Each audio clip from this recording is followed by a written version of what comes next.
Bonjour et bienvenue sur cette vidéo sur la biographie de Joseph Staline. Pour faire cette biographie, je vais diviser la vidéo en trois parties. Tout d'abord, je parlerai de sa socialisation primaire, c'est-à-dire son enfance et de comment est-ce qu'il a vécu. Puis j'aborderai son idéologie, quelles sont ses idées et comment il est venu à penser ça. Et enfin, pour finir, je parlerai de ce qu'il a fait de marquant lorsqu'il était au pouvoir. Donc pour commencer, je vais parler de l'enfance de Joseph Staline. De son vrai nom, Iosif Vissarionovitch Djougashvili, il naît le 18 décembre 1878 et a grandi dans une famille ouvrière orthodoxe.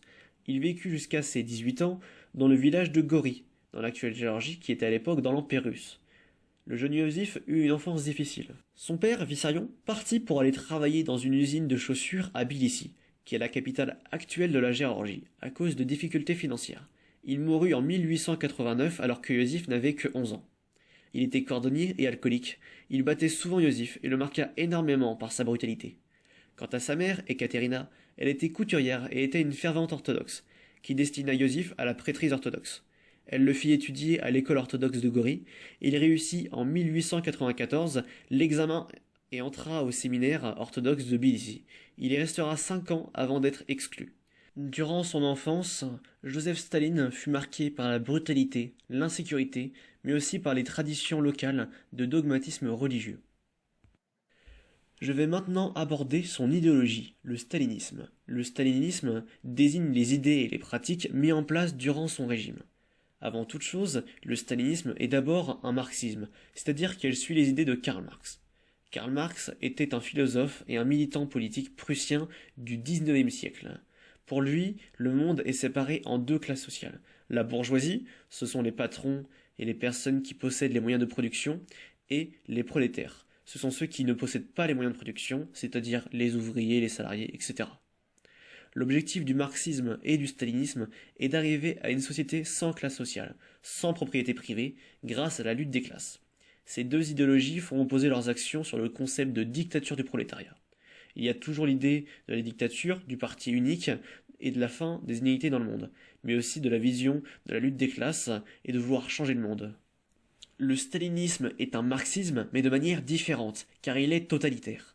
Dans le stalinisme, c'est la théorie du socialisme dans un seul pays, avancée par Joseph Staline, qui est appliquée, c'est-à-dire un régime autoritaire centralisé autour d'un chef, le Void, je m'excuse si j'écorche le mot, avec un culte autour de lui. L'économie est planifiée et contrôlée par l'État, et l'emploi de la force et de la terreur est souvent utilisé. À la différence du marxisme, l'exaltation du travail et le dévouement du travailleur est poussé au plus haut point. Karl Marx considérait le travail comme une aliénation. Mais comment est-ce qu'il est venu à penser ça? Nous avions vu dans la première partie que Staline réussit en 1894 l'examen d'entrée au séminaire orthodoxe de Tbilissi. Durant ces 5 années, il va y recevoir une éducation plus révolutionnaire que religieuse. Il se met à lire des livres plus subversifs.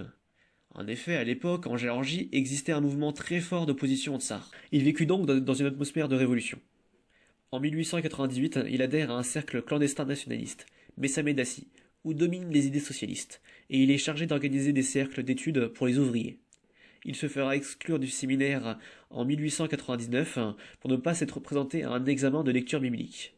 Commença alors pour Iosif la vie du militant révolutionnaire. Il vit en donnant des leçons, puis travailla à l'observatoire de Tbilissi.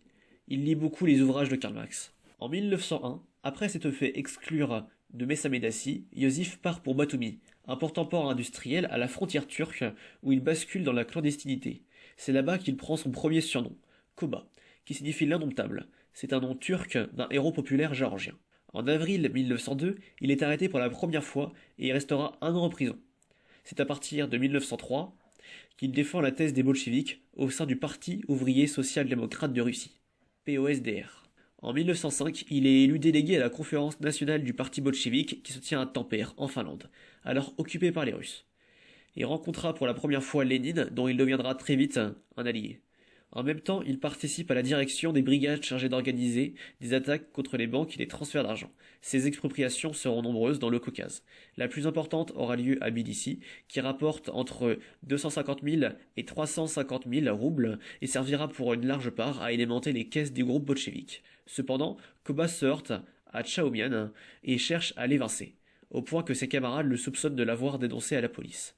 Dès cette époque, le caractère du futur Staline est marqué par sa brutalité. C'est en novembre 1912 où il utilise pour la première fois la signature K. Staline, à la fin de son article Le marxisme et la question nationale, dans le journal de la Pravda, publié le 25 janvier 1913. Stal signifie acier en russe. Son surnom est donc l'homme d'acier. Cela montre qu'il est un homme ferme et dur. Enfin, je vais parler de ce qu'il a fait de marquant durant son régime. En 1929, il accentue la nationalisation qu'avait déjà commencé Lénine. Ainsi, les petites entreprises commerciales et industrielles sont nationalisées. Pour Staline, l'État doit tout contrôler. Entre 1929 et 1939, Staline collectivise l'agriculture grâce à sa politique agricole. Il oblige les paysans à entrer dans des grandes fermes collectives, les kolkhozes, ou dans des fermes d'État, les sovkhozes. Il met aussi en place les plans quinquennaux à partir de 1929, qui sont les objectifs économiques à atteindre en 5 ans. Dans ces plans, l'État met la priorité à l'industrie lourde telle que le charbon ou la sidérurgie, qui permettent de créer de la fonte ou de l'acier, matériaux essentiels à tout processus industriel et notamment la construction des chemins de fer, que Staline veut absolument développer en URSS, mais aussi pour l'industrie d'armement. Sous Staline, l'URSS devient une grande puissance industrielle et militaire. Il modernise le pays, avec de grands travaux comme des barrages, des centrales électriques, etc. Staline a aussi marqué l'histoire par la Grande Guerre patriotique. Le 22 juin 1941, Hitler lance une invasion de l'Union soviétique. C'est l'opération Barbarossa.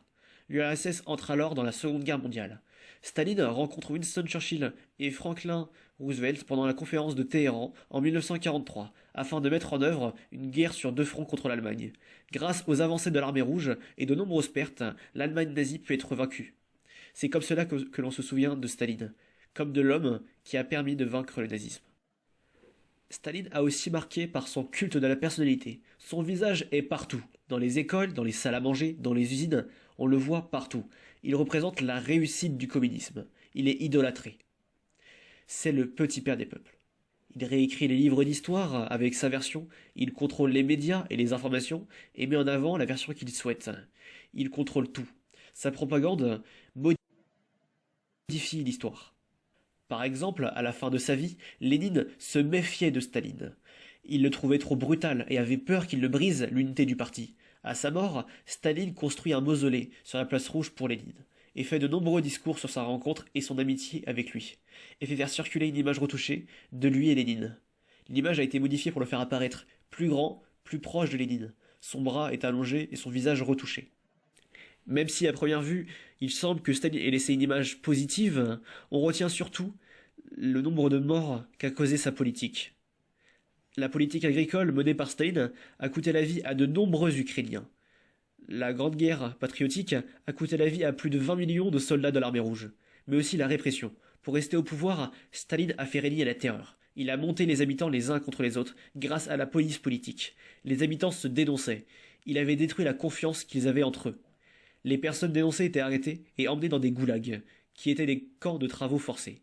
Il fit assassiner la plupart de ses opposants et créa une atmosphère de terreur en URSS.